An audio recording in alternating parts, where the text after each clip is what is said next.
কথাগুলো শোনেন। কাবা ঘরের একজন কালো ইমাম আছে, নাম ইমাম আল কালবানি।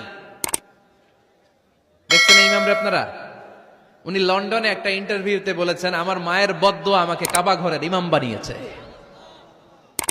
লন্ডনে একটা কনফারেন্সে উনি ইন্টারভিউ দিচ্ছিলেন। তো ওনাকে বলা হলো, কাবার সব ইমাম সাদা ইমাম, আপনি কালো মানুষ, কেমনি ইমাম হইলেন? উনি বললেন, আমার মায়ের বদদোয়া আজকে আমাকে কাবা ঘরের ইমাম বানিয়েছে। উনি বললেন, আমি ছোট্টবেলা অনেক বদের হাট দিছিলাম, আমার মতো দুষ্ট আমার এলাকায় কোনো ছেলে ছিল না।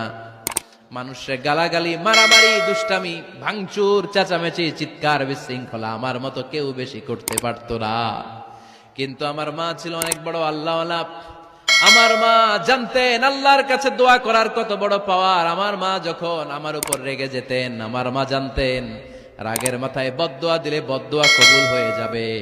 এজন্য যখনই আমি বেশি দুষ্টামি শুরু করে দিতাম, আমার মা রেগে আমারে বদদোয়া দিয়ে বলতেন, আল্লাহ তোরে হেদায়েত দেখ, আল্লাহ তোরে কাবা ঘরের ইমাম বানায় দে। মা যখন রেগে যেতেন, রেগে মেগে উনি সব